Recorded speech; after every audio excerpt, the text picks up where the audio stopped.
를 주장한다고 했잖아요. 이게 이제 보편적으로 이렇게 교회에서 많이 수용하고 있는 거고, 제일 오래된 성경 그대로 이렇게 순서대로 이렇게 읽어 나가면 전천년설에 대한 이해를 그냥 쉽게 가질 수 있어요. 그 다른 어떤 주장보다 쉽게 순서대로 이렇게 얘기하면 대환란이 있고요.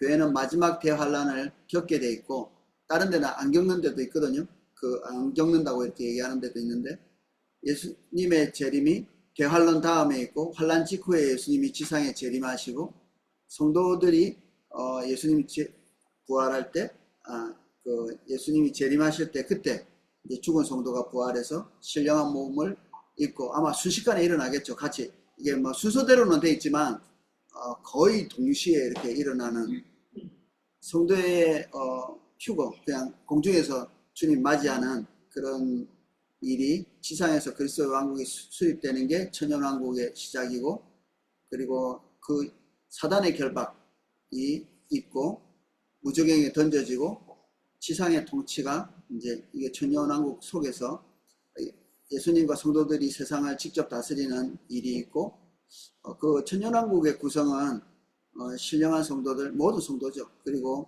생존한 불신자, 그때 당시에 생존한 불신자들이 함께 공존하고 있다. 어떤 사람은 반대하는 사람이 있습니다. 어떻게 불신자가 같이 공존하냐? 뭐 저번 시간에 읽기는 했는데 기억이 안 나실 것 같아서 적어놨습니다.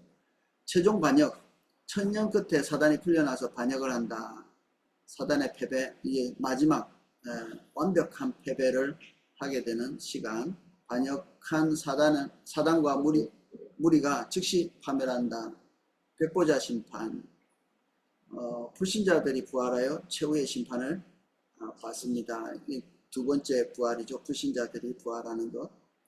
영원한 상태, 새하늘과 새 땅이 도래하게 된다. 요거를 좀 더 정리하면 밑에 이제 되어 있습니다. 단회적 재림, 다른 천연왕국설과 비교가 되는 것만 이렇게 해놨거든요. 다른 데는 재림이 두 번 이렇게 온다 이렇게 했고, 몰래 성도들을 데려가는 그런 생각을 하고 있는데도 있는데, 세대주의에서는 그렇습니다. 그런데 이 책에는 이제 그렇게 말하고 있지 않다. 한 번, 예수님은 한 번 재림하시고 환란 후에 휴거가 있다. 이게 이 책에서 말하는 것입니다. 어떤 데는 환란이 없다고 하거나 또는 순서가 좀 다른 그런 데가 있습니다. 그리고 천년이라는 기간이 상징적이다 이렇게 보는 데도 있었죠. 그런데 이거는 우리는 이제 실제다. 이건 그 성경에 기록해 있는 그대로 문자적으로 우리가 수용하고 받아들인다 이렇게 되어 있습니다.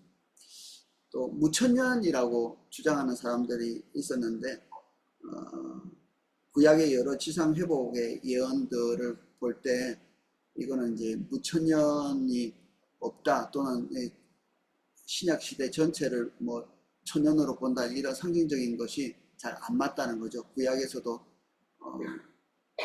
신자들의 통치, 예수 그리스도의 통치에 대한 예언들이 있는데 무천년하고는 잘 맞지 않았다. 그래서 이렇게 정리해보면 우리 앞 시간에 배웠던 것들 전체를 보실 수 있을 겁니다. 요 기반 아래서 오늘 최후의 심판과 영원한 형벌 공부하기가 좀 두려우신가요? 예. 근데 예습해 보니까 왜 우리가 두려워해야 되지? 그런 생각이 듭니다. 최후의 심판과 영원한 형벌, 누가 심판을 받게 되고, 그리고 지옥이란 무엇인가? 최후의 심판에 대한 사실을 여러 개 이렇게 해놨습니다. 최후의 심판, 성경에 나와 있나요? 예, 있습니다. 여러 군데서 있고, 계시록에 특별히 이제 생생하게 그 장면을 묘사하고 있는데, 첫 번째 장 조그만한 글자를 제가 읽어보겠습니다. 또 내가 크고 흰 보좌와 그 위에 앉으신 자를 보니 땅과 하늘이 그 앞에 피하여 간데없더라. 또 내가 보니 죽은 자들이 물온대소하고 그 보좌 앞에 섰는데 책들이 펴있고 또 다른 책들이 펴졌으니 그 생명책이라. 죽은 자들이 자기 행위를 따라 책들에 기록된 대로 심판을 받으니 바다가 그 가운데 죽은 자들을 내어주고 또 사망과 음부도 그 가운데 죽은 자들을 내어주매 각 사람이 자기 행위대로 심판을 받고 사망과 음부도 불못에 던지우니 이것은 둘째 사망 곧 불못이라 누구든지 생명책에 기록되지 못한 자는 불못에 던지리라. 요 내용 안에 심판이 있죠. 근데 심판 자체가 징벌이라고 생각하면 조금 헷갈릴 수도 있습니다. 심판은 그냥 심판이죠. 우리도 심판받지만 징벌은 받지 않잖아요. 심판은 옳은 일과 그런 일을 분간하는 거죠. 악인과 의인을 분간하는 거죠. 그런 과정입니다. 우리도 재판받죠. 이 땅에서도. 재판하는 과정이 징벌은 아니잖아요. 이 사람이 징벌에 합당한지 아니면 무죄인지 이런 것들을 분별하는 게 심판이죠. 그야말로 공의로운 것을 찾아가는 게 심판입니다. 최후의 심판은 그거 자체로서 징벌이라기보다는 이제 우리가 행한 것들에 대한 이렇게 어떤 결산 같은 것들을 하는 과정이다. 그 다음 페이지에도 뭐 조금씩 인용이 되어 있습니다. 이제는 어디든지 사람이 다 명하사 회개하라 하셨으니 이는 정하신 사람으로 하여금 천하를 공의로 심판하실 날을 작정하고 이에 저를 죽은 자 가운데서 다시 살리신 것으로 모든 사람에게 믿을 만한 증거를 주셨습니다. 또 다음 절입니다. 진노의 날 곧 하나님의 의로우신 판단이 나타나는 그날에 임할 진노를 내게 쌓는도다. 뭐 용서에 대한 부분인데 회개에 대한 촉구이기도 하고, 근데 요거는 심판을 전제로 해서 이렇게 하는 거죠. 우리가 원수를 용서하는 것도 완전히 그들이 행한 죄가 없어지는 게 아니고요. 그 심판 자체를 우리가 안 한다는 얘기입니다. 하나님께 맡긴다는 얘기죠. 만약에 우리에게 죄 지은 자들의 죄가 다 없어진다면 공의롭지는 못하죠. 뭐 우리는 당연히 용서해야 될 일이지만 하나님께서 그거를 묵과하시고 덮어버린다면 그거는 이제 공의로움에서는 벗어나는 일이기 때문에 심판은 있어야 하고 있습니다. 조금 내려와서 중간치쯤에 최후의 심판은 하나님께서 역사를 통하여 불의를 벌하시고 의를 상주신 많은 사건들의 절정이다.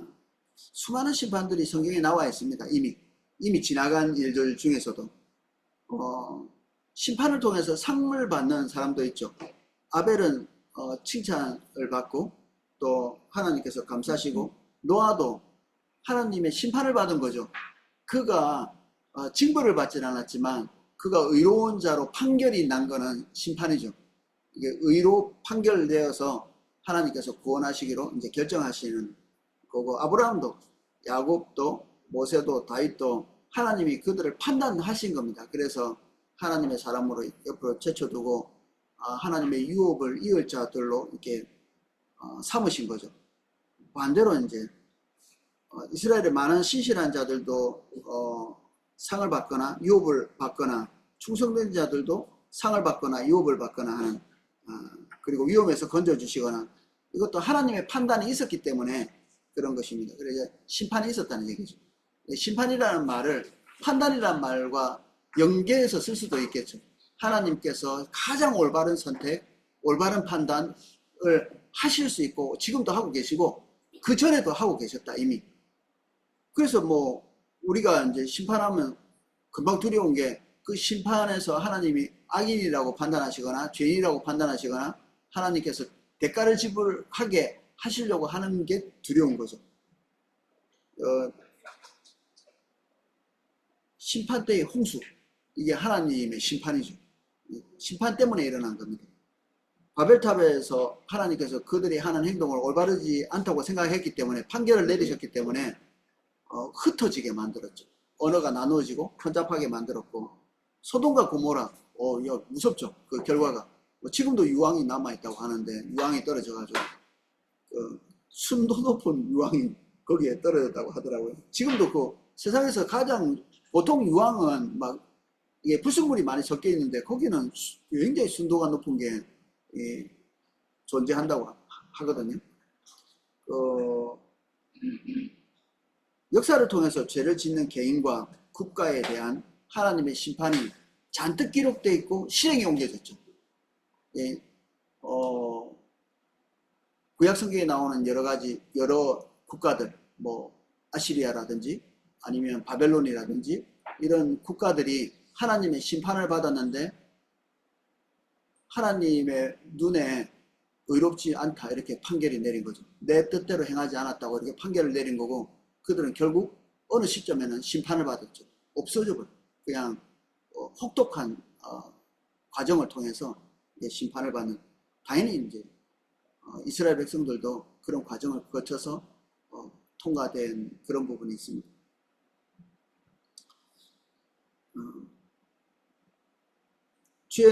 주께서 경건한 자는 시험에서 건지시고 불의한 자는 형벌 아래 두어서 심판날까지 지키시며 육체를 따라 더러운 종욕 가운데서 행하며 주관하는 일을 멸하는 자들에게 특별히 형벌받을 줄을 알기 때문에 이렇게 베드로후서에 나와 있는데, 이게 심판이 주기적으로 일어나는 겁니다. 그리고 형벌도 주기적으로 일어나고 상도 주기적으로 일어나고, 우리 현실에서도 정치 지도자들 그리고 우리를 주관하는 국가 단체 이런 종류의 기관들이 사람들을 심판하죠. 그리고 상을 주기도 하고 징벌을 가하기도 하고, 이런 것들이 지금도 일어나는데 그 위에 하나님이 계신다고 또 말하고 있거든요.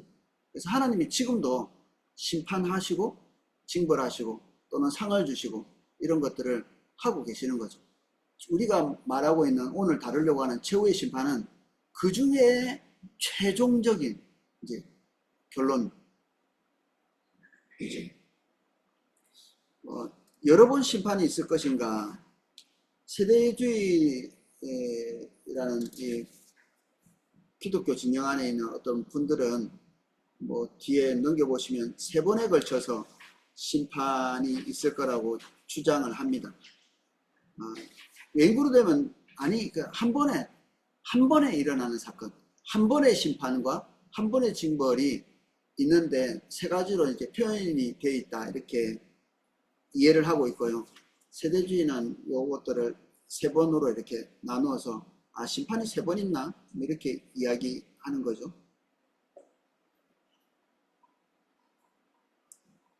460쪽 제가 전체 읽지는 않겠습니다. 정리된 것만 A, B, C 한번 읽어보겠습니다. 누가 천연왕국에 들어갈 것인가를 결정하는 열국의 심판이 있을 거고, 두 번째는 그리스도인들이 상급을 받을 신자의 행위에 대한 심판이 있을 거고, 세 번째는 불신자들에게 영원한 형벌을 선언할 천연왕국 끝에 있을 백보자 심판이 있을 거다. 이렇게 3번 이렇게 심판이 있을 거다. 다 성경을 기반으로 해서 이렇게 얘기한 건데, 전체를 통으로 묶어서 마지막 날 심판이 있을 것이다 이렇게 얘기합니다. 한번 읽어보는 게 좋을까?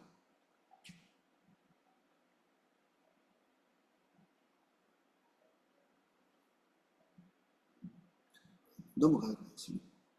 본서가 취하는 입장은 그 밑에 있습니다. 이 3가지 구절이 각기 다른 심판에 대해 말하는 것이 아니라 같은 한 가지 심판에 대해서 말하고 있다는 것이다. 내용이 뭐 있고 없고가 아니라 내용은 다 인정하지만 이게 한 번이 다 일어난다 이렇게 얘기하는 거라서.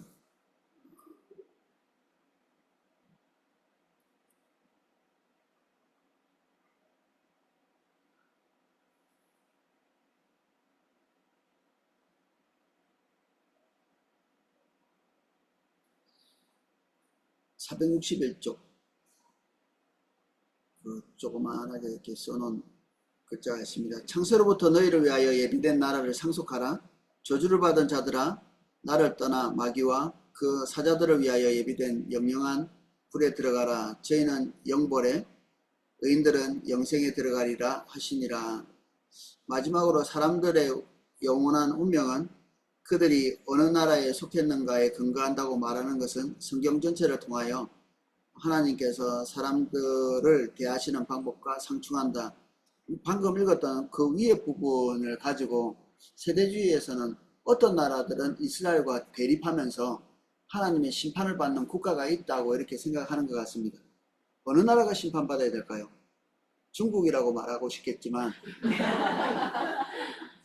우리나라 빼고 다 막 이렇게 막 들겠죠. 우리나라는 빠져나갈 수 있을까? 만약에 그런 식으로 얘기한다면 미국이 기독교 국가라고 생각하시는 분 있는데 아니라고 우리가 자주 들었죠.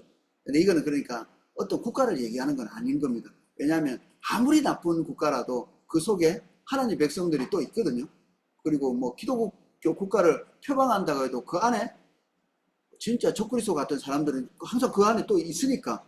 그러니까 그냥 우리가 알고 있는 국가를 심판하는 심판이 따로 있을 거다 이렇게 보면 좀 곤란한 일이 벌어지는 거죠. 그래서 여기 세대주의자들이 말하는 것처럼 열방을 심판한다고 해서 이스라엘 외에 어떤 이스라엘과 나쁜 관계를 가지고 있는 국가들이 한번 혼나는 날이 있다 뭐 이렇게 보는 거는 좀 곤란한 이야기입니다. 실제로 제가 그렇게 들은 적도 있거든요.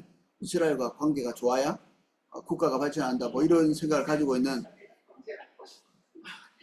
사람들이 있을 수 있습니다. 있을 수 있습니다.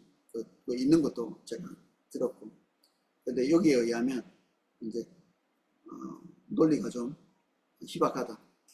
그렇게 믿는다고 뭐 지옥 간다는 건 아닙니다.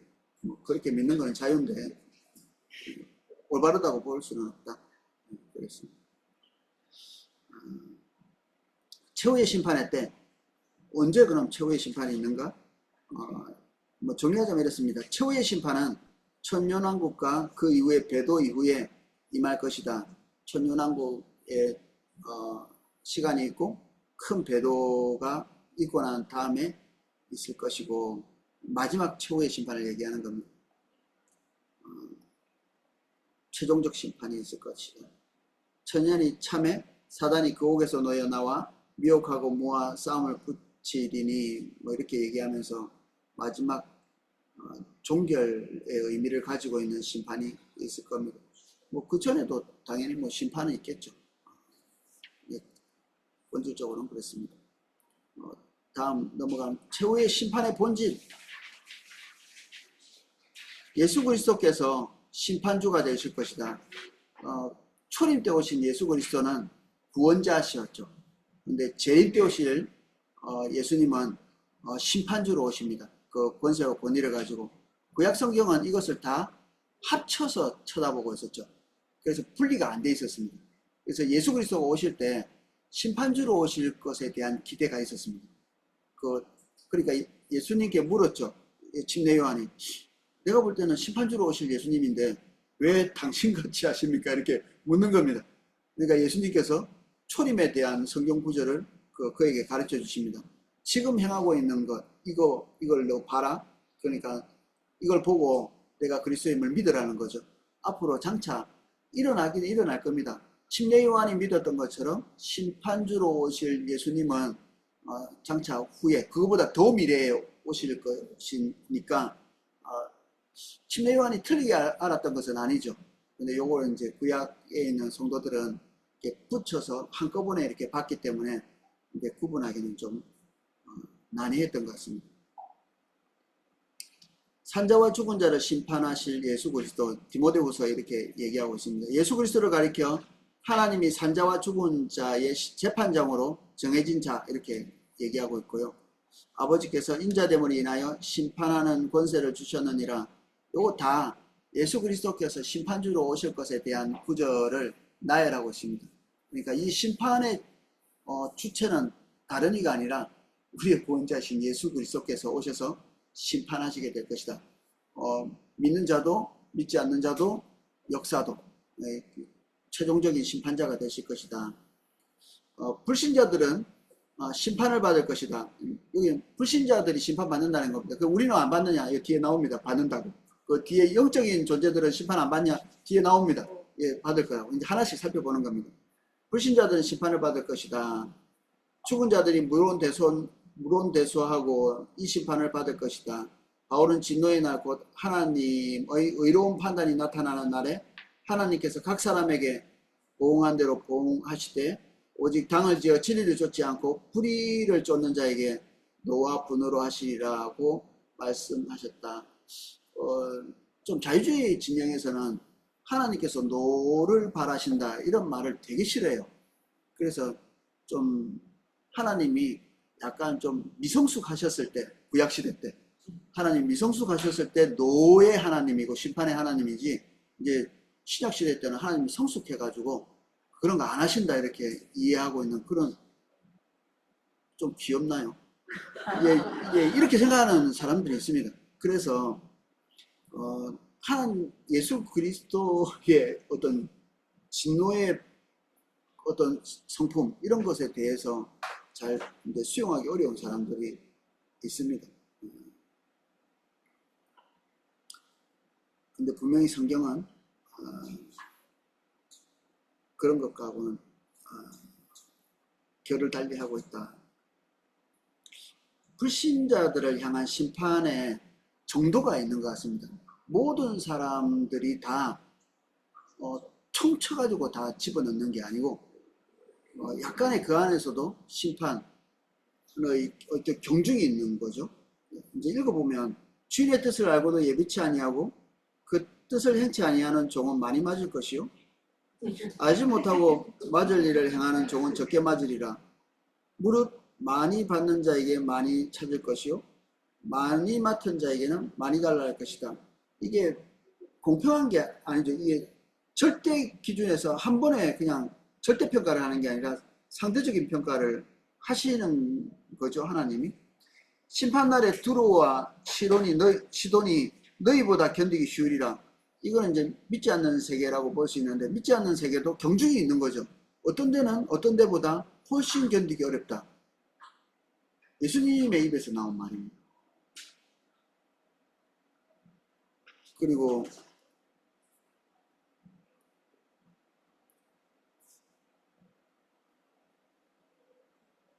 고라신 베세다를 향해서 그 판단 판결이 더욱 중할 것이다. 서기관과 말씀 맡은 자들의 판결이 더 중할 것이다. 심판이 올 때 모든 것이 일괄적이지는 않을 것 같아요. 저는 일괄적일 것 같은데 그런 생각도 했는데 곰곰이 이렇게 살펴보니까 진짜 그 심판에 대한 말 중에 경중이 있다는 게 분명히 나타나는 것 같더라고요. 그 단테의 신곡 보면 지옥이 9단계로 돼 있는, 9단계 다다다다 이게 돼가지고 자기하고 관계가 나쁜 사람들은 저 밑에 처박아 놓고 좀 그래도 아리까리한 사람들은 한 중간쯤 이렇게 있는, 천국도 한 10단계로 이렇게 해가지고 자기가 이렇게 짝사랑했던 사람은 좀 윗단계에 이렇게 놓고 이런 식으로 이렇게 소설을, 그냥 소설인데 나름대로 일리는 있는 것 같습니다. 이렇게 성경을 그렇게 볼 수 있는 부분들이 있어서. 근데 뭐 단계가 그렇게 돼 있나, 그건 뭐 알 수 없는 일이고 말할 수 없는 일인 것 같아요. 본인이 그렇게 생각하고. 근데 이게 단테 신곡이 영향을 많이 끼쳐가지고 작품 같은 것들에 많이 남아있죠. 그리고 단테 신곡을 기반으로 해가지고 뭐 그림도 많이 그려놓고 그리고 음악도 만들고 뭐 그렇게 돼 있는 게 많습니다. 영향력이 제법된 거죠. 우리 생각하는 사람 로댕, 그것도 그 단테의 신곡에 나오는 그 지옥에서 고민하는 사람 중에 하나로 그냥 우리가 유명하게 한 파편이에요. 그게 조치원에 짝퉁이 하나 있습니다. 그 8개 있는 짝퉁 중에 하나가 조치원에 있는데 보고 싶으시면 한번.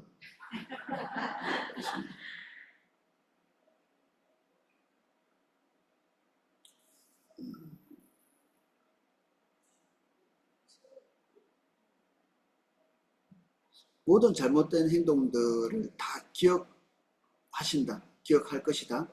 그날의 심판에 반영될 것이다. 모든 말과 모든 행동은 밝히 드러나 심판을 받게 될 것이다. 463쪽. 하나도 떨어지지 않고 낱낱이 억울하다는 말을 할 수 없도록, 징벌을 받는 자도 마찬가지고 상을 받는 자도 마찬가지고 억울한데 나 잘했는데 다른 사람한테 넘어갔네 이런 일은 없을 거다는 거죠.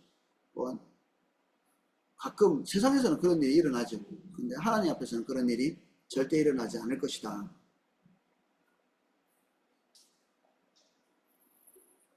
463쪽 그 첫 번째 블럭의 마지막, 감추인 것이 드러나지 않을 것이 없고 숨은 것이 알려지지 않을 것이 없나니 이러므로 너희가 어두운 데서 말한 모든 것이 광명한 데서 들리고 너희가 골방에서 귀에 대고 말한 것이 집 위에 전파되리라.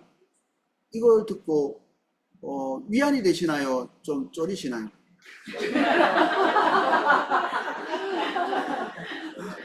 위안이 되시면 좋습니다. 위안이. 그다음 억울한 거 참고, 그리고 애매한 고난도 참고, 주님을 위해서 자기가 하소연할 수 있는 건데도 덮고, 그리고 모함도 극복하고, 이렇게 가신 분들은 이 말이 위안이 될 것이고, 뒤에서 조금 이러신 분들은 조금 긴장도 되시고, 근데 뒤에 나오겠지만 우리가 부끄러운 것들도 뭐 드러나게 되겠죠. 우리 믿는 자들도. 근데 그때 우리가 믿어지는 것은 우리가 그 부끄러운 것들 때문에 지옥에 다시 쳐넣고 이런 일은 없다. 그 용서하시고 상을 주시고 선한 것들은 상을 주시고 또 우리가 흠이 있었던 것들은 예수 그리스도의 십자가 안에서 용납하고 용서하시는 그 심판이 있겠죠.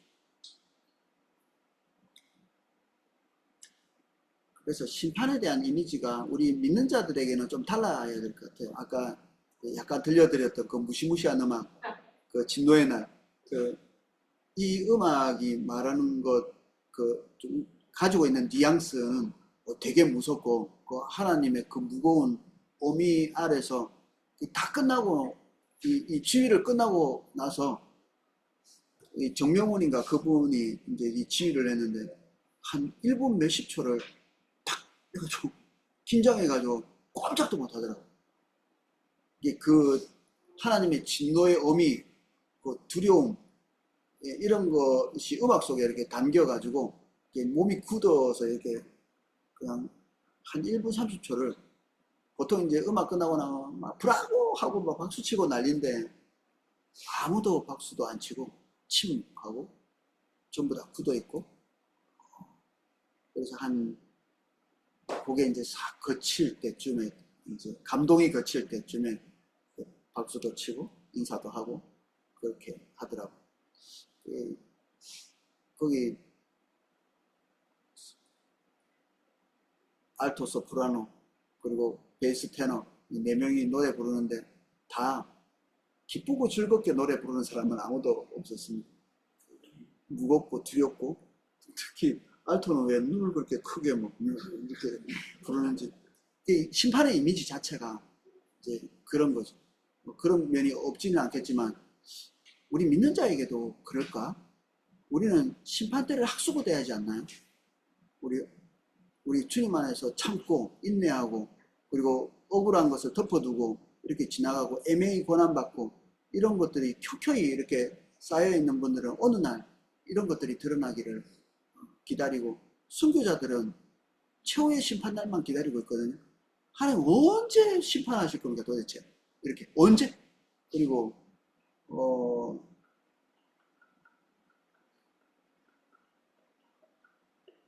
예레미야도 그렇고 그리고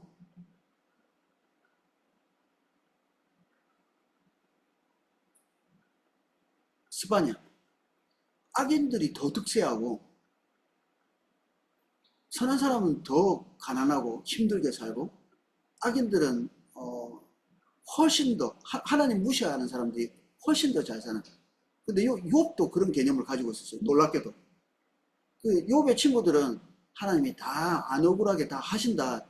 그리고 악인들 다 하나님이 심판하신다 이랬는데 욥은 본래 진짜 따져볼까? 진짜 악인들이 진짜 그렇게 심판받고 잘못되고 그리고 뭐 이 땅에서 다 그렇게 되는지 그런 경우도 있지만 아닌 경우도 잔뜩 있기 때문에 욥이 이렇게 막 이렇게 말할 때 이 친구 3명의 뚜껑이 열려가지고 집중 공격을 이렇게 하거든요. 근데 나중에 하나님께서 나타나셔가지고 친구 3명의 손을 안 들고 욥의 손을 들리죠. 이 땅에서 모든 것이 다 해결이 안 돼서 진짜 의인들이 억울하게, 때로는 선지자 중에 하나님의 말씀대로 선포했다가 뭐 좋은 걸 못 본 그대로 순교하는 그런 경우도 얼마든지 있고, 지금도 마찬가지지 않나요? 북한이나 그 중국이나 기독교인들을 조직적으로 박해를 가하는 이런 일들도 지금은 뭐 어디 가서 하소연할 수 있는 이런 부분이 없을 수도 있습니다. 지금도 일어나면서도 많이 덮여있는, 모든 하나님의 백성들이 엄청난 억울함과 그리고 풀리지 않는 문제를 가지고 조용히 덮여져서 있는 그런 분들을 위해서 이 심판은 반드시 있어야 되겠죠. 이거 없이 조용히 좋은 게 좋은 거 이렇게 하면 너무 어렵겠죠. 신자들도 심판을 받을 것이다. 우리가 다 심판대 앞에 서리라. 우리 각인이 자기 일을 하나님께 직고하리라. 우리가 뭐 기억이 나야죠. 기억이 안 납니다. 이렇게. 아니, 그때는 기억이 잘 나실 겁니다. 하나님께서 이제 우리가 했던 모든 행위들, 그리고 하나님 앞에서 행했던 선악간의 모든 일들이 다 생각나서 뭐 너무 생각이 잘 나가지고 숨겨진 게 하나도 없는, 우리는 보통 하루에 잘못한 것도 거의 기억 안 나거든요. 기억이 안 나는데 그때는 날 겁니다. 청문회처럼 할 수 없습니다. 대부분 기억 안 나시는 분들.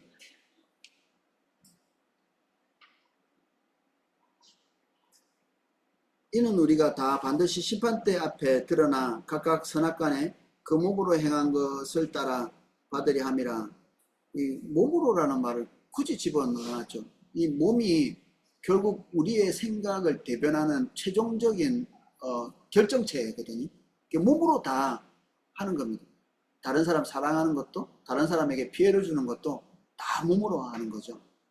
그래서 몸이 심판받는, 신자들을 위한 두 번 마지막 블록입니다. 신자들을 위한 이 심판은 평가에서 상급을 주기 위한 것으로서 신자들이 영원히 정죄를 받을지 모른다는 두려움을 가질 필요가 없다는 사실을 인식해야 한다. 예수님께서는 내 말을 듣고 나를 보내신 이에 이를 믿는 자는 영생을 얻었고 심판에 이르지 아니하나니 사망에서 생명으로 옮겼느니라. 그래서 우리가 가지고 있는 심판에 대한 이미지가 불신자와 같으면 오판하는 거죠. 오류하는 겁니다. 오류. 464쪽.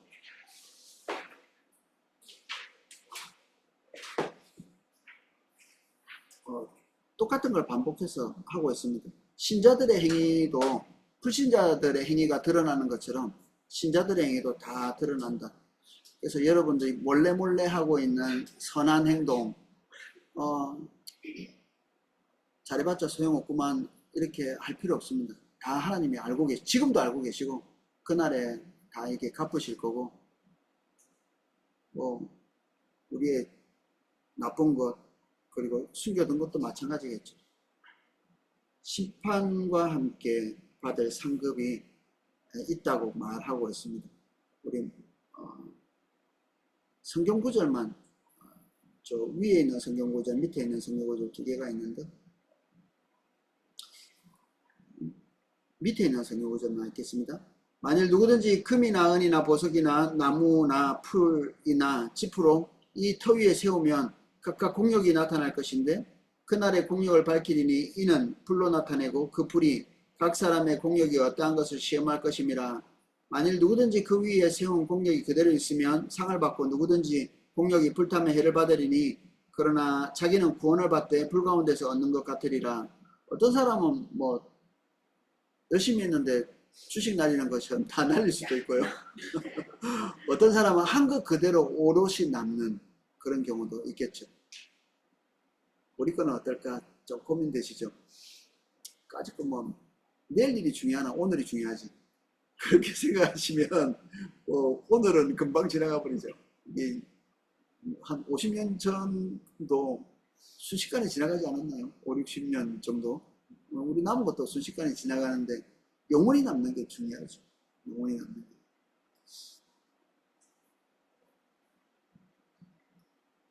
(465쪽) 우리가 다 반드시 그리스도의 심판대 앞에 드러나 각각 선악간에 그 몸으로 행한 것을 따라 받으려 함이라. 그래서 하나님 앞에서 우리가 상급을 받는다. 이게 심판을 바라보는 그리스도인에게서 제일 중요한 것 같아요. 이것밖에 없으니까 우리 그리스도인들에게는 지옥이 어떤지 궁금하셔도 알 길이 없습니다. 우리는 가지 않을 거기 때문에 거기에 대한 관심이나 집중 이런 것들은 우리 믿는 자들에게는 이제 필요 없는 것이 됐죠. 우리가 진짜 집중할 수 있는 것은 하나님께서 모든 우리의 행한 선한 것들을 다 아시고 그것에 대해서 갚으실 거라는 거기 때문에 오른손이 하는 일을 왼손이 모르게 하는 것이 어렵지 않을 것 같죠. 안 어렵습니다. 이게 하나님 앞에서 행한 모든 숨겨진 것들이 드러나서 하나님이 갚으실 거기 때문에 우리가 잘 알고 있는 문화의 비유, 달란트의 비유 이런 것을 정리해 보면 하나님께서 그 모든 것들에 대한 대가를 우리에게 지불하실 것이다. 우리 남자들 승진하고 막 이러면 아이고 축하해 이러면 일만 많지 뭐 이거 똑같이 일만 늘어나나요? 한 곡을 잘 다스렸더니 5곡을 다스리라고 그 나라 가면 이제 일만 늘어나가지고 짜증.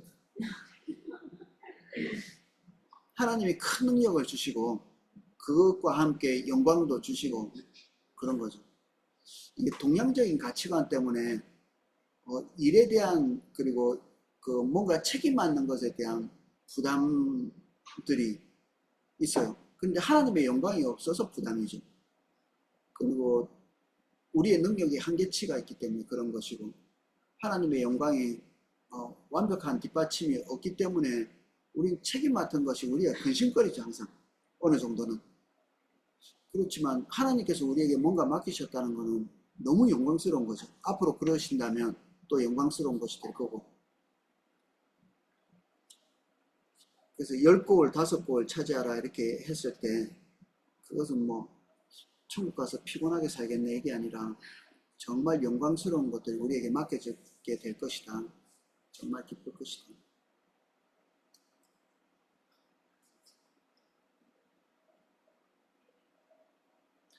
그러면 천국에서 이렇게 상급에 차등이 있고 지위도 차등이 있는 듯 보이죠. 그렇지 않나요? 차등이 있는 겁니다. 어떤 분이 설교를 하시던데 천국에 차등이 있다고 생각하십니까? 이러면서 그러면 여러분 아직도 세속적인 생각을 갖고 계십니다. 이렇게 이야기하면서 천국은 차등이 없는 곳입니다. 이렇게 있는데 여기? 있잖아요. 이렇게. 그러겠다고 하고 상급도 주시고 그리고 맡은 권세도 다 다르고 이렇게 할 거라고 하셨는데 이제 차등이 있다고 우리가 불평등이라고 생각하는 사람은 아무도 없을 겁니다. 모든 것에 기쁘고 모든 것에 만족하는. 그리고 이 나라는 많이 가졌다고 더 기쁘고 적게 가졌다고 덜 기쁘고 하나님 앞에 이게 더 가까이 가는 영광스러운 것을 누릴 뿐이지 뭔가 소유를 더했다고 기쁠 것 같지는 않거든요. 그리고 여기 외인그룹인데 그런 얘기를 하고 있죠. 우리가 이 땅에서 죄된 심성을 가지고 천국도 바라보잖아요. 그러니까 이런 성품을 가지고 천국에서 와 뭐 편하게 살겠네 이렇게 생각하는 모슬렘들도 그렇게 생각한대요. 여기서 뭐 한번 세게 한번 해주면 위에 가가지고 완전 세속적으로 누릴 수 있는 모든 것들을 잔뜩 집약해가지고 누릴 수 있는, 지금은 비록 내가 이 시답지 않게 살지만 위에 가서 왕창 쏟아부는, 신천지도 그렇게 가르친다나요? 누구가 지금은 막 김밥 한 줄 먹으면서 이렇게 다 헌금 다 갖다 바치지만 앞으로 누구한테는 열국이 와서 이렇게 다 갖다 바칠 거다 이렇게 또 속는 사람도 있네. 이 사기치기 좋겠어요. 세상에는 그런 사람들이 널려 있는 것 같습니다. 근데 여기에서는 하나님께서 차등이나 소유가 어떻든지 간에 완전한 기쁨, 그리고 억울한 사람이 아무도 없고 저는 뭐 농담 삼아 얘기했지만 하나님께서 섭섭치 않게 다 이게 하나님의 공의 때문에 그런 거 아닌가요? 하나님이 모든 사람에게 대면해서 감격스러울 만큼 충분히 보상하시는 거죠. 그 생각을 많이 하는데요.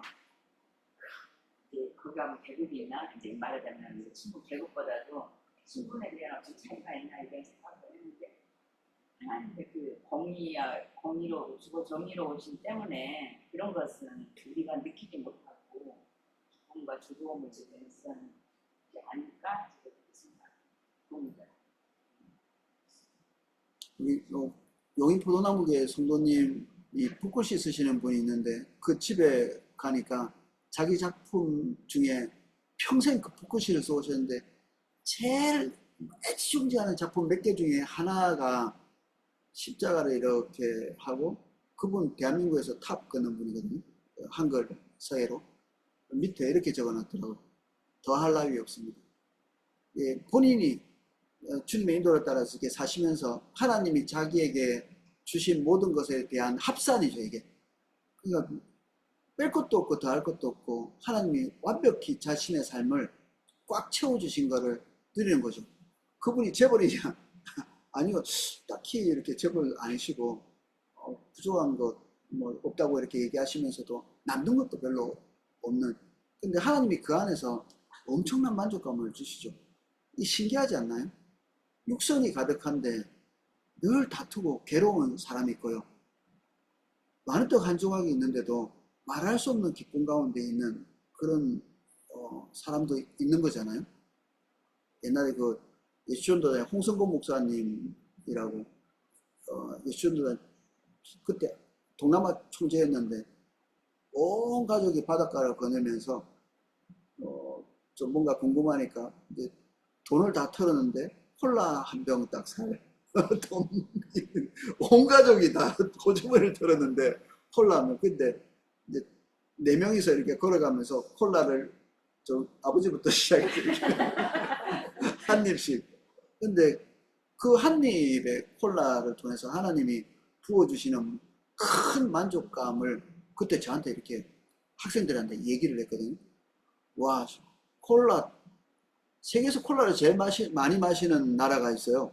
저희 브라질 어디인가 뭐, 그 가면 1인당 3리터씩 마신다네, 하루에. 물이 없대요, 물이. 물은 나쁘고, 콜라가 잘, 애기도 이제 태어나자마자 콜라를 마시고, 그러니까 1인당 3리터씩 이렇게 마시는 거죠. 행복하냐? 다 당뇨병 걸려서 다 죽는 거지, 뭐. 많이 마셔가지고. 한 50, 60 되면 다 이제 손 자르고 발 자르고 뭐 이런 당뇨병 때문에. 뭐, 콜라 많이 마신다고 좋나요? 그 하나님께서 딱 주신 그 양에서 엄청난 것을 그 위에다가 만족감을 거기에 이렇게 올려놓으시는 거죠. 와, 우리 선배들 노래 지어놓은 거 보십시오. 초가상간도 나는 만족하네. 뭐, 펜트하우스에 살아야 만족이 있는 게 아니라 하나님께서 우리에게 만족을 주시는 것은 너무 신비로운 세계 아닌가요? 신비의 세계.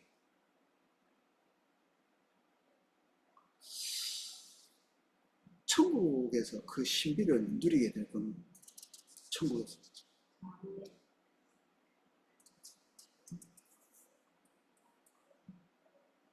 그래서 상급 때문에 지죽고 싸우고 막 이런 일은 없을 거다. 격차는 있는데. 저기 별것도 아니면서 상급은 많이 받네. 이렇게. 그런 일 없을 거다.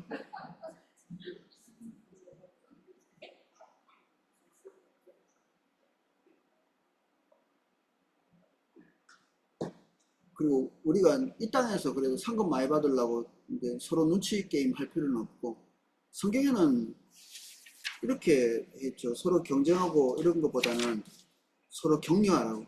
서로 돌아보아 사랑과 선행을 격려하며 모이기를 피하는 어떤 사람의 습관과 같이 하지 말고 오직 원하여 그날이 가까움을 볼수록 마지막 날 마지막 심판이 올수록 우리 잘하자 이렇게 서로 격려하도록. 그 잘하자 하면 그 사람이 상금 많이 받을 거 아니에요? 나나 잘하지 뭐 이렇게 하지 말라고. 서로 격려하면서 서로 상금 많이 받게.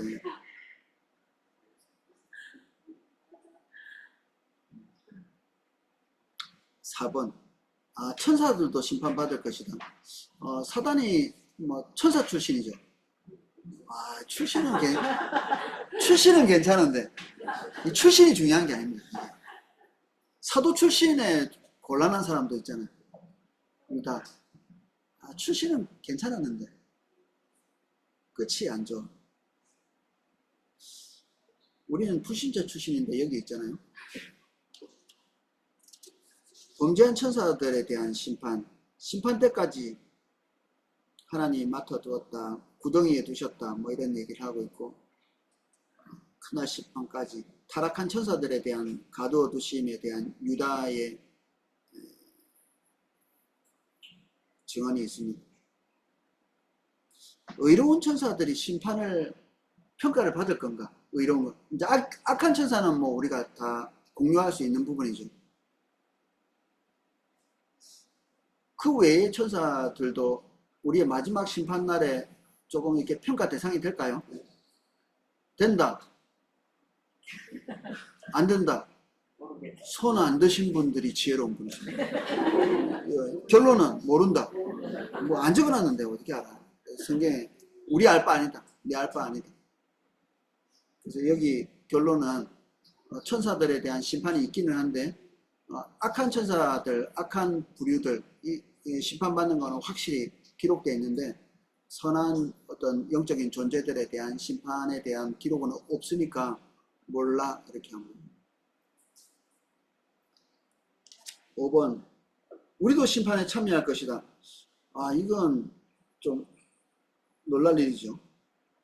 우리도 심판에 참여할 것이다. 분명히 말은 있습니다. 성도가 세상을 판단할 것을 너희가 알지 못하느냐 467쪽 하고 있습니다. 세상도 너희에게 판단을 받겠거든 지극히 작은 일을 판단하기를 감당치 못하겠느냐. 우리가 천사를 판단할 것을 너희가 알지 못하느냐. 그러하거든 하물며 세상 일이랴.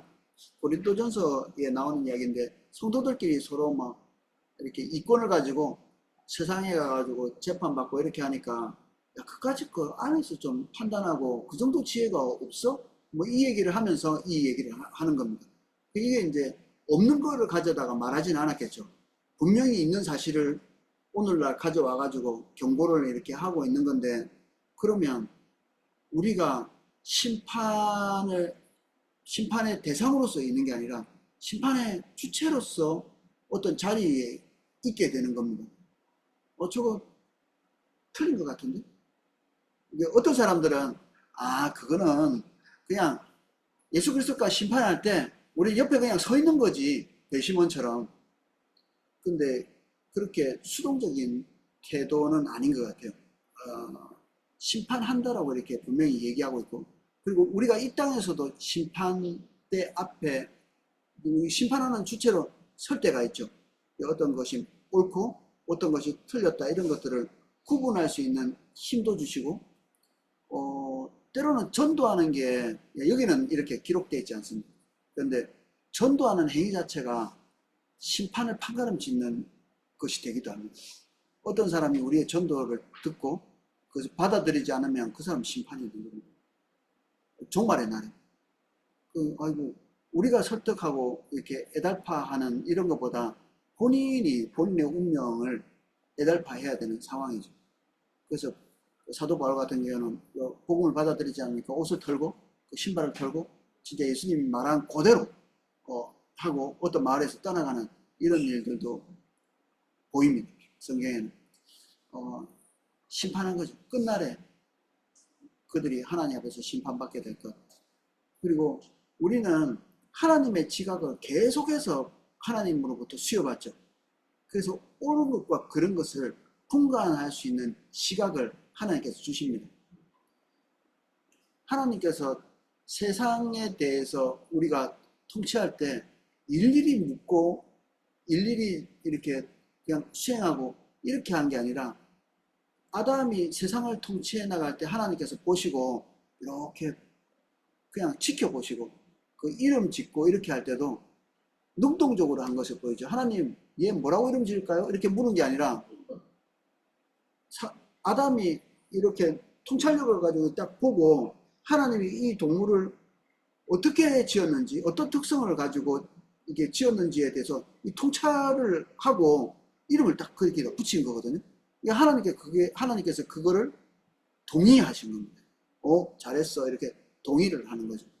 그러면 하나님하고 같은 방향에서 뭔가를 결정한, 이게 이제 새하늘과 새 땅, 그리고 우리가 온전한 육신을 가지고 다시 부활해서 새로운 지각을 가지고 죄 가운데서 영향이 없는 어떤 맑은 정신을 가지고 하나님과 같은 성품을 가지고 뭔가를 판단할 때 지금보다 더 온전한 판단을 할 수 있을 게 분명하죠. 세상을 판단하는 이런 게 있을 것인데, 지금도 우리는 하나님의 은혜로 말미암아 영들을 분별하고, 그리고 하나님의 마음에 합당한지 그렇지 않은지에 대해서 어느 정도는 분별할 수 있습니다.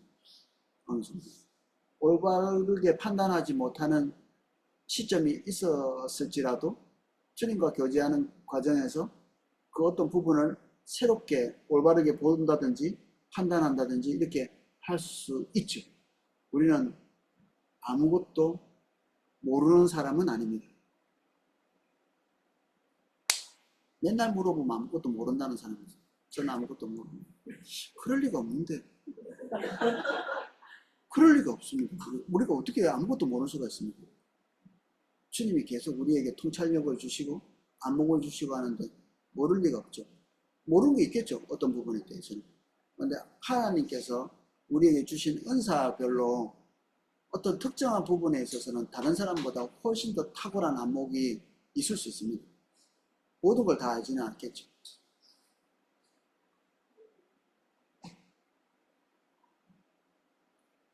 그래서 심판에 수동적으로 어떻게 반응하는 자리에 서 있는 게 아니라 심판을 적극적으로 참여해서 능동적으로 그 자리에 있는,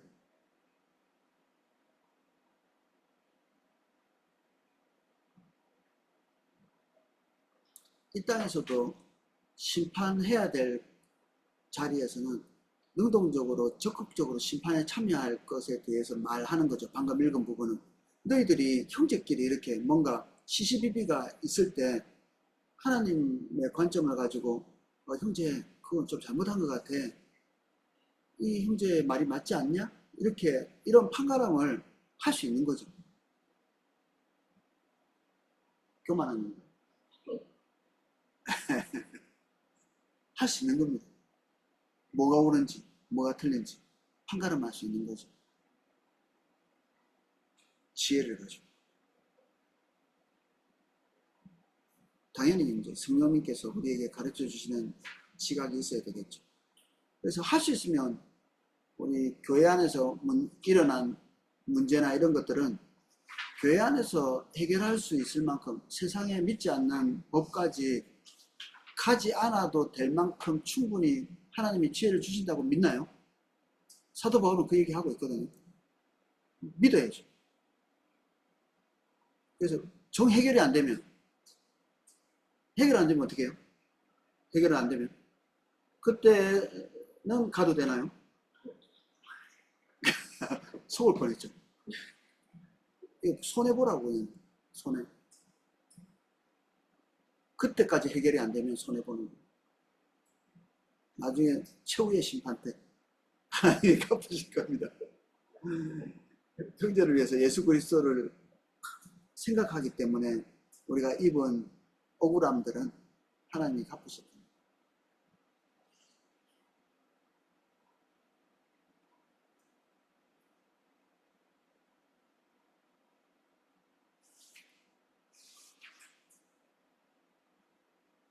요한이 보좌를 보니까 거기 앉아 있는 자들, 이제 마지막 블럭인데 467쪽 뭔가를 본 거죠. 요한계시록의 그 전체 내용들은 사도 요한이 그냥 밤모섬에 이렇게 있는데 갑자기 뒤에서 무슨 소리가 나서 이렇게 뒤돌아보았는데 그때 환상이 막 펼쳐진 겁니다. 그 순간에, 한순간에, 돌아본 순간에 이렇게 일어난 사건들을 하나하나 기록했는데 그 중에 하나가 어떤 존재들이 심판하는 권세를 받고 뭔가 심판하는, 그게 하늘의 존재 이렇게 볼 수 있을까? 아니면 성도들이라고 볼 수 있을까? 구체적인 말은 없지만 그렇게 볼 여지도 있고, 12제자들에게 그들이 12보좌에 앉아서 이스라엘 12지파를 심판하리라 이런 얘기, 인간이죠. 근데 인간입니다. 12제자들이 신은 아니잖아요. 근데 그들도 지상의 심판에 참여한 자들이 존재하고 있고, 구약에서도 주로 하나님의 지혜를 받았다 하면 뭘 잘하는 사람이냐면 판단을 잘하는 사람. 솔로몬도 하나님께 구한 것이 지혜라고 말은 했지만 사실은 그 지혜라는 게 판단을 잘하는 겁니다.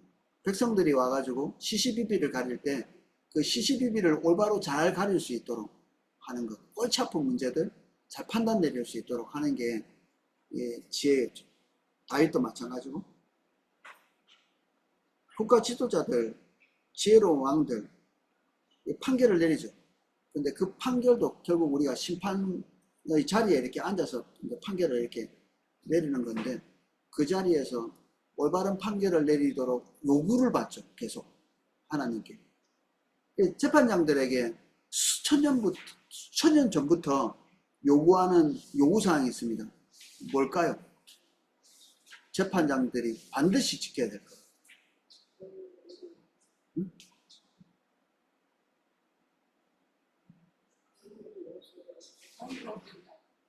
올바른 판단, 정의로운 판단. 뇌물 받지 말라고. 뭘 어떻게 판단해야 될지는 분명히 지식이 있을 거거든요.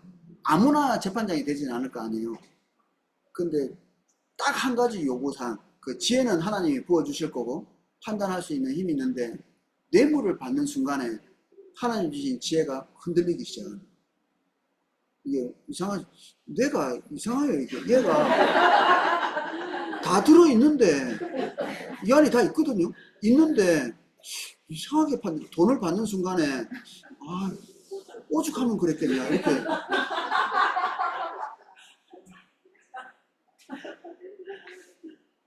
신기하죠. 그러니까 이게 믿을 게 안 되는 겁니다. 이게 하나님이 쓰라는 대로 잘 써야지.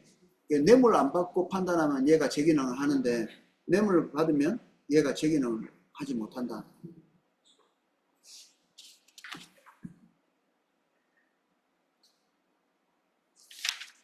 이제 이 땅에서도 인간이 심판에 참여하는 거 보면 우리가 마지막 날에도 심판에 참여한다는 게 그렇게 이렇게 못 믿을 거는 아니다. 성경도 그렇게 증거하고 있고, 어떤 사람들은 좋은 게 좋은 건데 막판에 그렇게 서로 피 볼 일이 있습니까? 최후의 심판을 좀 없이 해피엔딩으로 끝나면 안 될까? 최후의 심판의 필요성, 468쪽. 제가 충청도에 많이 살아가지고 다 대충 넘어가니까 좀 이상해요. 되는 것도 없고 안 되는 것도 없고 뭐 이상해요. 좀. 아마 서울에서는 절대 일어나지 않을 일들이 충청도에는 많이 일어나요. 해당도 사람들 기질이나요? 아니면 생활 특성, 생활 습관? 경계선을 분명히 해서는 살아갈 수 없는 역사적 배경이 있다고 본인들은 이야기하더라고요. 우리는 고구려 백제 신라 가운데 끼어가지고 맨날 이리 치고 저리 치다가 나 고구려요 이렇게 하면 끝장이야. 그날로.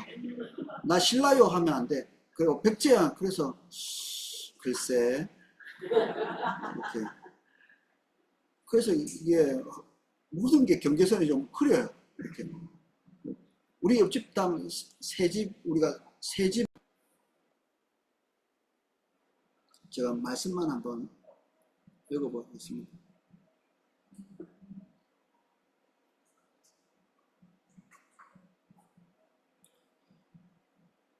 그것은 한편으로 하나님의 거룩하심과 의를 나타내고 다른 한편으로는 그의 은혜와 자비를 나타내는 공적이고 법적인 행위를 통하여 모든 이성적인 피조물, 뭐 돌멩이 지나가는 돌멩이 때문에, 돌도 하나님의 피조물인데 돌멩이 때문에 이런 일을 하시진 않죠. 판가름을 내리시는 게 심판이잖아요. 판가름.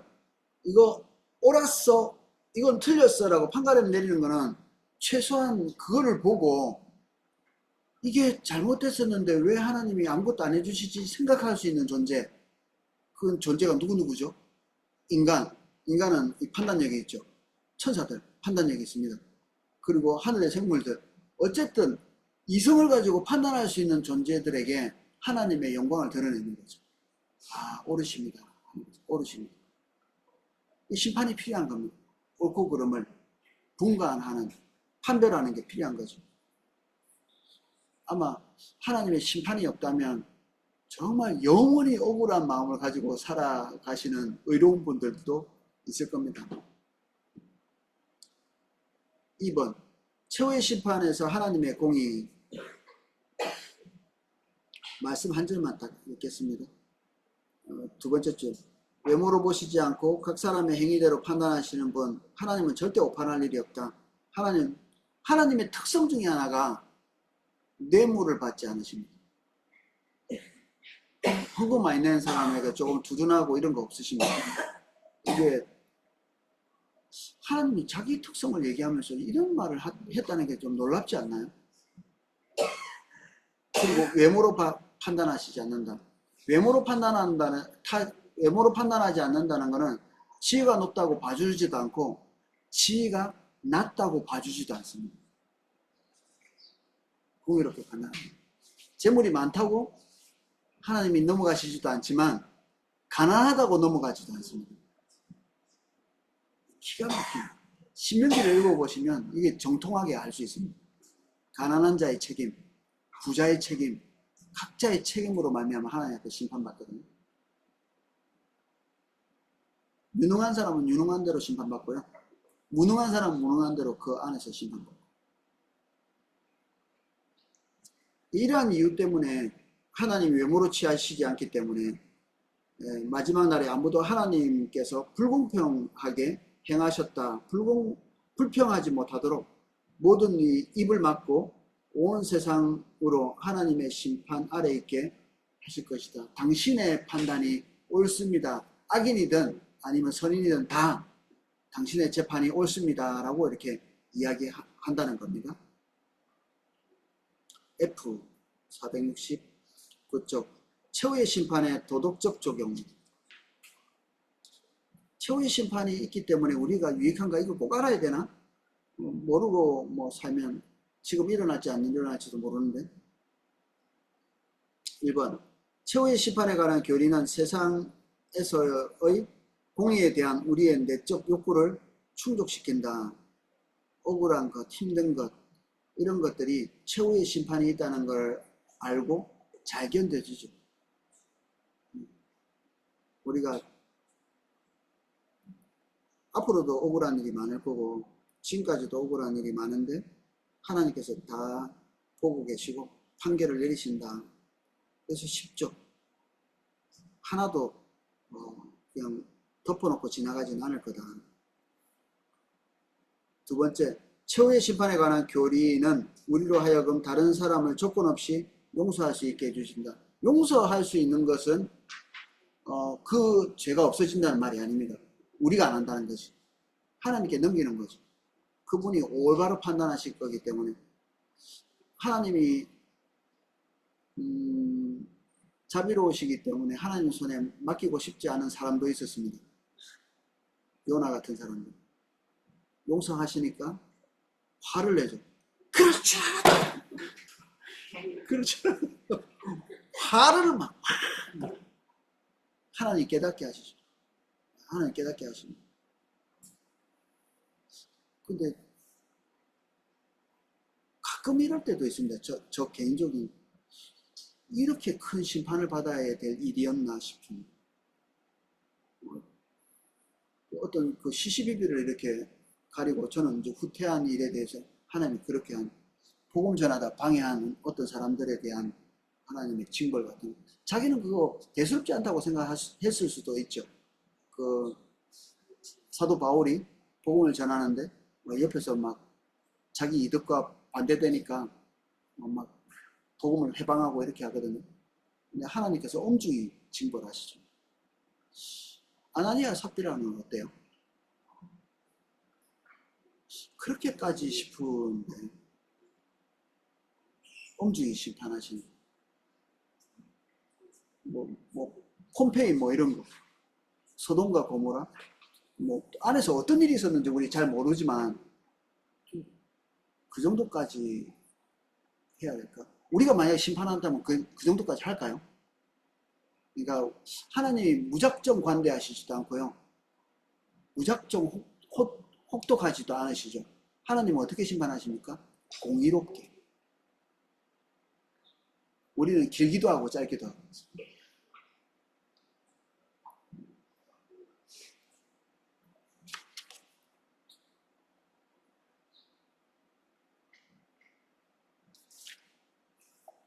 껑충 뛰어넘어서 470쪽. 안경이 없으니까 군지 영인지입니다. 3번. 최후의 심판에 대한 교리는 의로운 삶을 위한 동기를 제공한다. 결국 우리가 잘해봤자 다 소용없는 것이요, 이런 말 가끔 하시는데 소용이 있습니다. 다 하나님께서 다 알고 계십니다. 나쁜 일도 우리가 삼가야 될 이유가 있는 거죠. 하나님께서 그거 다 기록하고 계십니다. 우리가 굉장히 도덕적이고 깨끗하게 살아가는 삶이 하나님 눈에 다 들어와 있는 것이죠. 은밀한 곳에서 기도하는 것도 들으시고, 그리고 은밀히 구제하는 것도 하나님 보고 계시기 때문에 때로는 하나님이 깜짝 놀랄 만한 걸 두쳐내실 때가 있거든요. 아무도 모르겠지 하고 제 마음속에 이렇게 딱 있는 건데, 예배할 때 그게 드러나는 바람에 어떨 때는 울고불고 막 이럴 때도 있거든요.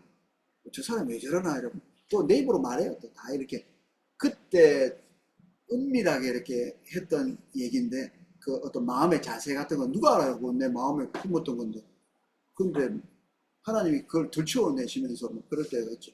종말의 날에 그게 이제 모든 것이 다 그렇게 되겠지만, 부분적으로 품어서는 안 될 부분들을 하나님께서 주시해서 보고 있었던 거죠. 사실은 자기도 잘 몰라요. 자기가 한번 덮어놨던 건데도 하루도 순식간에 딱 덮고 지나가기 때문에 잘 몰라요. 이게 거의 본능에 가까운 거죠. 거짓말하거나 아니면 약간의 이간질이라고 표현하기도 그렇지만, 이게 시기하고 질투하는 거, 이런 것들로 이렇게 탁 포장하고 이렇게 지나가는, 껍데기는 다 우리가 점잖게 하죠. 그리스도인들이 누가 겉으로 드러내가지고 일어나는 사람 누가 있어요? 그런데도 하나님께서 그게 우리 가슴 속에 있어서는 안 될 것들은 반드시 어느 시점에 들추어내시죠. 안 드러나려면 어떻게 해야 됩니까? 주님하고 멀찍이 떨어져 있어요. 될 수 있으면 예배도 너무 깊이 들이시면 안 돼요. 설교할 때 딴 생각하시고, 이래야 이게 오랫동안 이렇게 덮여져 있지, 이게 괜히 이렇게 예배에 깊이 들어가시고 이렇게 하나님의 임재 가운데 자주 나오시고 이런 자리에 나오시고 그러면 이게 막 드러나. 반어법을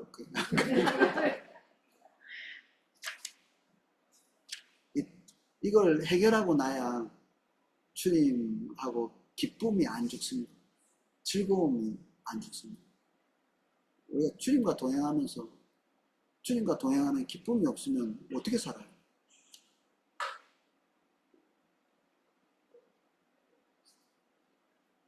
최후의 심판은 복음 전파를 위한 큰 동기를 제공한다. 우리가 주님 밖에 있으면 그 사람은 결국 마지막 심판을 당하게 돼 있죠. 특히 우리와 가까이 있는 사람들, 우리가 불신자들에게 혜택을 너무 많이 입고 살지 않나요? 다 불신자들이 만든 자동차 다 타고 오셔가지고 이렇게 만들어준 거, 이렇게 불신자들이 만들어준 거 다 있고 없고, 저는 집도 다 불신자들이 심지어 이슬람 사람들이 와가지고 우리 집을 만들어주고, 그 사람들 다 지옥에 쳐넣으면 되겠습니까?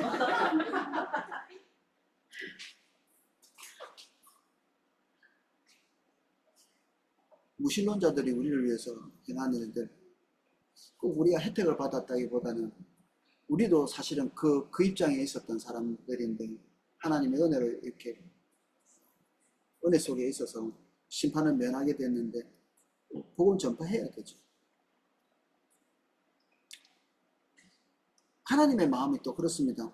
죽을 놈은 죽고 살 놈은 살고 마지막 가서 보자 이렇게 하시는 게 아니라, 이스라엘 족속들아 돌이키고 돌이키라, 너희 악한 길에서 떠나라, 어찌 죽고자 하느냐. 이거는 하나님이 무심함으로 그냥 바라보시는 건 아니죠.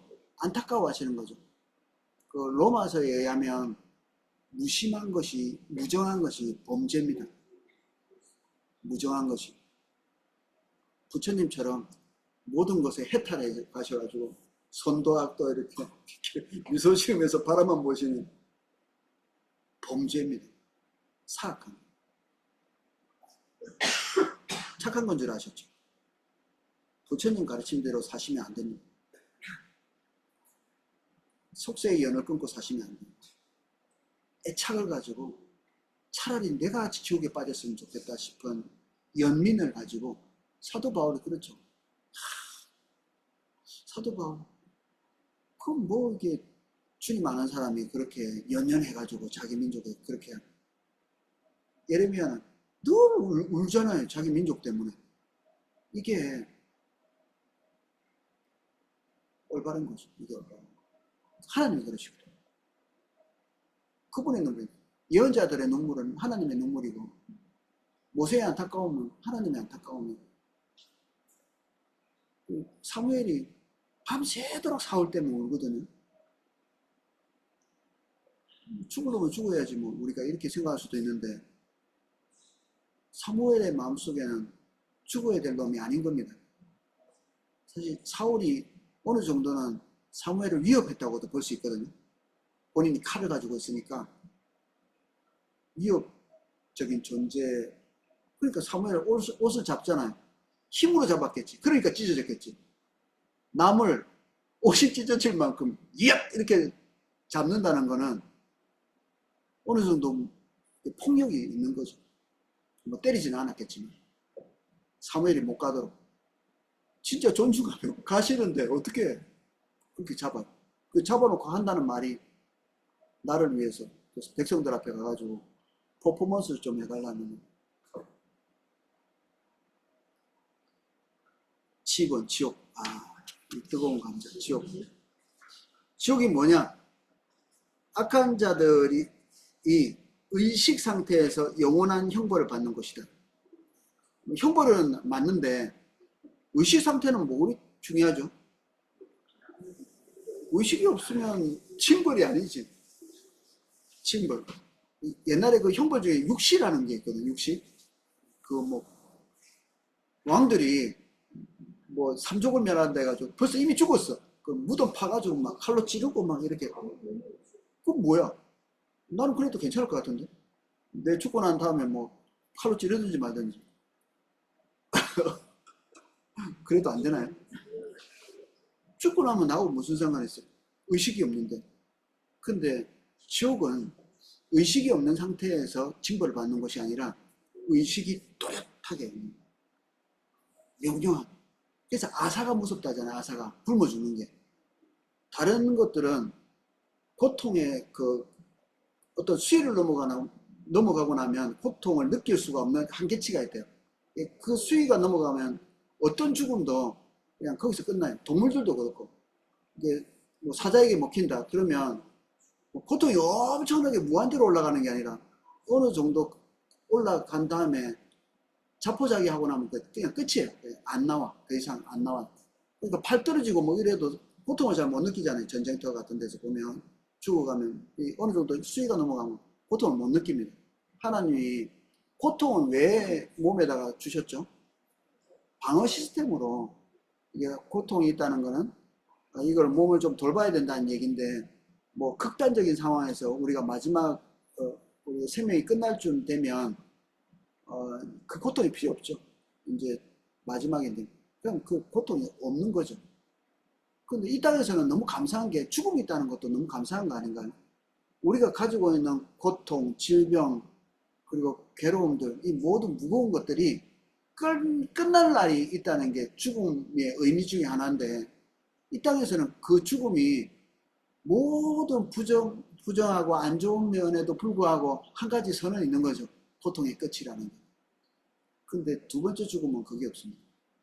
끝이 없어요.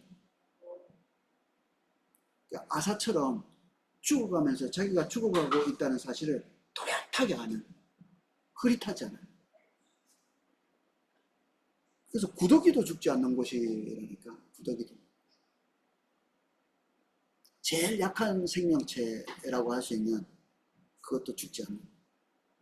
그래서 항상 생생하게 느낄 수 있는 감각, 생생하게 느낄 수 있는 그걸 가지고 고통을 당하는. 제가 설명을 너무 갑자기 잘했네. 너무 무서워지는데 갑자기.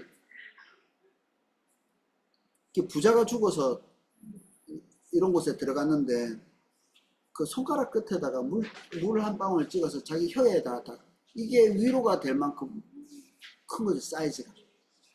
그리고 육체적인 감각적인 고통뿐 아니라 정신적인 그 고통도 포함된 근심 중에 있다고 했잖아요. 그냥 근심이 무슨 근심이에요? 아, 내 밥 뭐 먹지? 이런 걸까요? 아니죠. 아니지. 단테의 신곡에 보면 그 지옥에 들어가는 문 앞에 뭐라고 써놨는지 아세요? 어디서 그런 문장을, 여기 들어오는 자는 희망을 버릴지어다. 여기 들어오는 자는 희망을 버릴지어다. 모든 고통은 나을 희망이 있고, 그리고 언젠가는 끝날 희망이 있는데 희망 없어. 지옥. 와. 우리 유명한 말 있죠. 이 또한 지나가리라. 안 지나가. 지옥은 안 지나가요. 이 땅에서는 지나가는데 저기서는 안 지나갑니다. 그래서 이 나사로 이야기, 우리가 부자와 나사로 이야기에서 보듯이 부자가 이런 고통받는 곳에 오지 않게 해달라. 너무나 고통스럽기 때문에 내가 알고 있는 그 존재가 오지 않도록 해달라. 근데 그 정도로 이제 고통스러웠던. 밑에 있는 거 한번 읽어보겠습니다. 계시록. 만일 누구든지 짐승과 그 우상에게 경배하고 이마에나 손에 표를 받으면 그도 하나님의 진노의 포도주를 마시리니 그 진노의 잔에 섞인 것이 없이 부은 포도주라. 거룩한 천사들 앞에 천사들 앞과 어린 양 앞에서 불과 유황으로 고난을 받으리니 그 고난의 연기가 세세토록 올라가리로다. 짐승과 그 우상에게 경배하고 그 이름의 표를 받는 자는 누구든지 밤낮 쉼을 얻지 못하리라. 남자들이 그렇게 싫어하는 군대도 휴가가 있습니다. 근데 휴가가 없고, 그리고 끝날 날도 제대도 안 하는 영혼은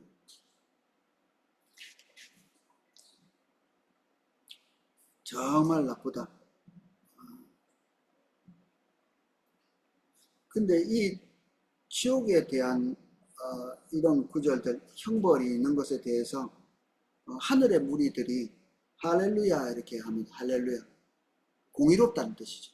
이게 잘못된 것이 아니라 하나님이 가혹하신 게 아니라 하나님이 공의로우시다. 어떤 분들은 영혼 소멸설 이렇게 주장하는 이게 아마 어디서 이런 거 제7안식교에서 이렇게 하나 봐요. 영혼은 적당히 조금 고통받다가 뭐 수위가 차고 나면 소멸된다. 좋아하는 사람도 있겠죠. 그렇게 못 견딜 만한 건 아니구나. 좀 이따가 없어지면 뭐 나 없어지고 나면 끝이지. 그런 사람들이 제법 있는 것 같습니다. 근데 이유를 들면 이렇습니다. 소멸된다는 이유. 473쪽 어떤 성경 구절은 마치 소멸을 말하는 것 같은 느낌의 성경 구절들이 있는 거죠. 제가 몇 개만 읽어 드릴게요.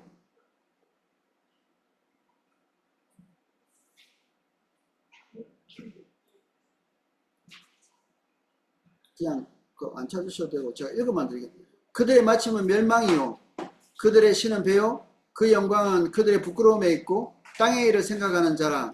여기서 그들의 마침은 멸망이라는 게 완전히 없어진다 이렇게 생각하는 겁니다. 멸망이라는 단어 완전히 그냥 이 땅에서 없어지는 거잖아요. 그러니까 그런 이미지를 가지는 거죠.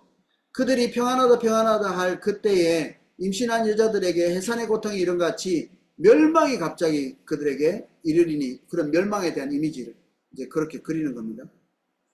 그리고 이런 자들은 주의 얼굴과 그의 힘과 영광을 떠나 영원한 멸망의 형벌을 받으리니 지금까지 잘 존속했는데 없어지는 것 이렇게 생각하는 거죠.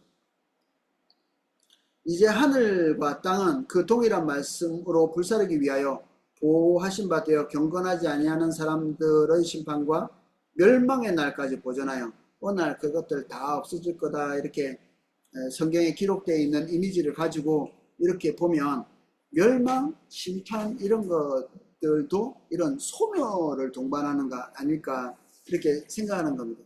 근데 멸망이 소멸이다? 그건 이미지에 불과하죠. 성경에서 나와 있는 멸망은 소멸이 아니고 이 땅에서는 어떻게 소멸이 된다 할지라도 하나님께서 다시 살리시고 그리고 완벽히 소멸이 아니라 어떤 식으로든지 존재를 계속하고 있는 것이다. 그래서 멸망이 꼭 무존재를 얘기하는 것은 아니기 때문에 그렇게 볼 수 없다. 두 번째는 하나님의 사랑이 의식 상태에서 영원한 형벌을 주시겠냐? 하나님의 사랑이 하나님인데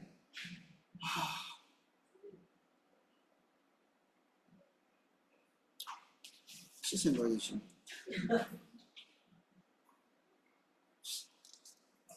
사랑이 있으면 공의가 없어야 되나? 사랑이 하나님의 사랑이 하나님이면 오늘 12시 오늘 1시부로 모든 우리나라에 있는 감옥을 다 열어버릴까요? 사랑이 하나님 전체 다 용서다 이제 오늘부터 문 쫙 열어버릴 근데 그런 말하고 똑같죠. 공의가 없는 사랑. 그리고 악인이 영원히 고통받는 것은 너무 가혹하지 않나? 악인은 얼만큼 죄를 지었나요? 이제 이 사람들이 이렇게 생각하는 거죠. 이 땅에서 죄 지어봤자 100년 미만이지. 그러면 형벌도 죄 지은 만큼 100년이지. 근데 지금 죄 지은 기간을 얘기하는 건가요? 죄의 질이. 스탈린은 그 몇 년 살지도 못했는데, 스탈린은 몇천 명인데, 모택동은 억대를 죽였어. 그 사람 결정 때문에. 그러면, 그 사람 지은 기간은 한 몇십 년인데, 몇십 년 하면 없어져야 되나. 근데 하나님은 심판주이시고, 창조주이신데, 절대자이시고, 사단이 지은 죄를 한번 생각해 보십시오. 교만. 마음의 생각이죠. 푸는 거. 내가 고개 한번, 어깨를 한번 나란히 해봐야 되겠다. 영원한 지옥의 형벌을 받죠. 거기서. 영원히 끝나. 얼마나 오래 지었을까요? 어떤 책은 그러더라고요. 시간으로 잴 수도 없을 만큼 짧아요. 그 생각을 품자마자 표현은 이렇게 돼 있는데 그것이 용납받지 못하는 아주 본질적인. 그러니까 시간에 따라서 죄의 경중이 있는 게 아니라 시간은 우리 그 인간적인 지금의 육신을 가진 인간적인 생각을 하는 것이 영혼의 관계에서는 그거는 어떻게 판단이 그렇죠. 어떤 사람을 평생 괴롭혀서 그냥 트라우마에 들어가서 한 사람을 죽일 수도 있죠. 저 소금 염전 이런데 한 사람 그냥 그 정신적으로 좀 부족한 분들 이게 잡아다가 그냥 일시키고 그 사람의 인생을 파괴하는 그런 일들은 평생 걸리는 죄죠. 근데 어떤 미친 사람이 그 정수장 이런 데서 독을 풀어가지고 그런 경우도 있거든요. 엄청나게 많은 사람들에게 해를 끼치는. 그 옛날에 그 무슨 약 같은 데다가 또 뭐 해가지고 돈 얻어내려고 그런 사람들도 있고. 이 죄의 시간으로 따지면 엄청나게 한순간 나 1초밖에 안 걸렸어요. 톡 집어넣으면 되니까. 뭐 이게 적절한 비유는 아니지만 시간이 죄의 무게를 다 말해주지는 않는다. 어쨌든 그 영혼 소멸설은 어떻게 설명하든지 간에 하나님 앞에서 합당한 것은 아니다. 그냥 본인들의 상상의 나래를 펼치고 있는 거죠.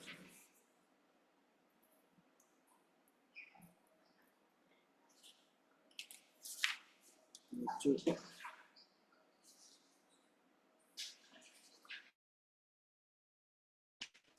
그리고 여기서 이제 마지막으로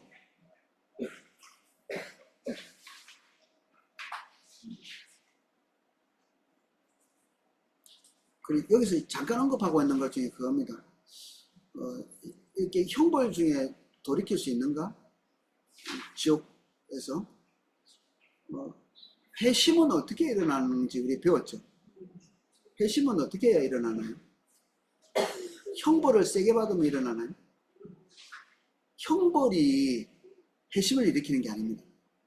형벌의 과정을 통해서 회심할 수는 있는데 형벌을 받을 때 하나님께서 회심할 수 있는 사죄의 은총을 부어주시고 그리고 자기 자신을 볼 수 있고 하나님의 빛이 그 안에 임해야 되는데 지옥이나 그 우리가 소위 이렇게 우리 그 개념에서는 거기에는 하나님의 존재가 거두어진 것이죠.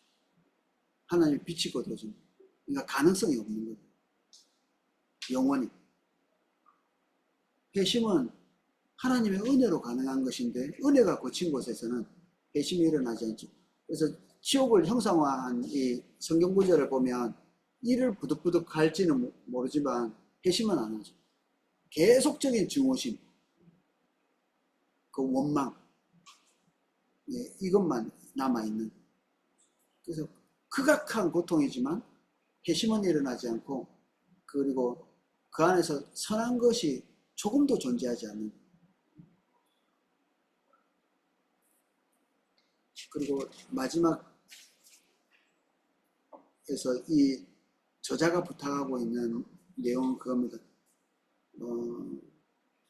악한 존재가 멸망하는 것에 대해서 하나님께서 기뻐하시는가? 그리고 지옥 형벌을 만들어 놓고 하나님이 그것을 즐기시는 분이신가? 그럼 사이코패스냐 하나님이? 아닌 거죠. 절대 그렇지 않아요. 제가 정리된 거를 477쪽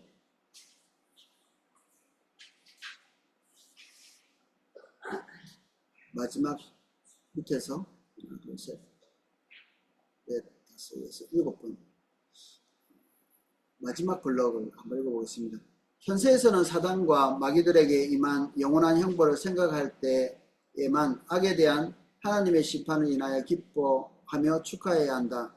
그들도 하나님께서 창조하신 존재임에도 불구하고 그들에 관해 생각할 때 우리는 본능적으로 그들을 사랑하게 되지 않는다. 그들은 철저하게 악에게 헌신하는 상태이며 구속의 가능성이 전혀 없다.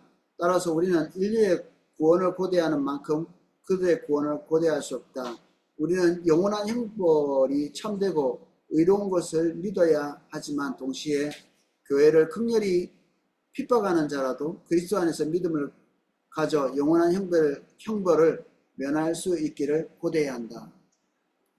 이 생각을 잘 담고 있는 분의 편지를 제가 한번 읽은 적이 있습니다. 그 중국 그 지하교회 그 지도자인데 그 시진핑이가 그 사람을 잡겠다고 이제 전체적으로 수배령을 내린 거죠.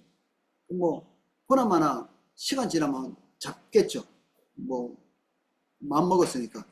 지금 아마 잡혔을 수도 있고. 근데 나는 뭐 죽어도 괜찮다. 진짜 불쌍한 건 너다. 나를 잡고 복음을 막으려고 하는 너다. 그리고 맨 마지막에 네가 나한테 지금 경고하고 있는 건데, 네가 나한테 경고하고, 내가 지금 나한테 경고하는데 회개하고 예수 믿어라. 지금 거기는 너를 잡아 죽이겠다고 이렇게 수배령을 내려놓고 있는데 역으로 이렇게 경고하는 거죠. 회심하고 예수 믿고 지옥이나 꺼져버려 이렇게 하는 게 아니고 예수 믿고 구원받도록 마지막 촉구를 하고 이제 뭐 수배돼서 잡히면 자기는 이제 순교하는 거고 마지막으로 그 시진핑에게 하는 말이 회심을 하도록 하는 이 올바른 자세죠. 그 중국 지도자가 가지고 있는 생각이 올바른 거죠. 교회를 핍박하는 존재들은 뭐 역사적으로 엄청나게 많았고, 근데 성경은 그들에 대해서 적개심을 가지도록 주의하도록은 했지만 적개심을 가지도록 하지 않았습니다. 그리고 순교한 사람들도 하나같이 저들이 알지 못하고 행한 죄에 대해서 용서해달라고 구하죠. 깨닫고 돌이킬 수 있게 해달라고 얘기를 하고 있기 때문에 하나님이 가르쳐 주신 거죠. 그러니까 하나님으로부터 우리가 배웠다면 그 본체이신 하나님이 어떤 영혼이 지옥에 들어가서 고통당하는 것 자체를 기뻐하시지는 않을 거다는 겁니다. 오늘 여기까지 하겠습니다. 이미 다 알고 있지만 또 읽으면서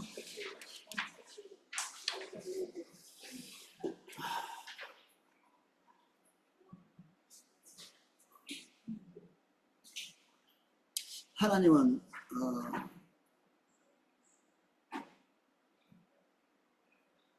그 심판 속에서 억울한 것이 있게 만들지 아니하시고 악인이 죽는 것을 원치 아니하시고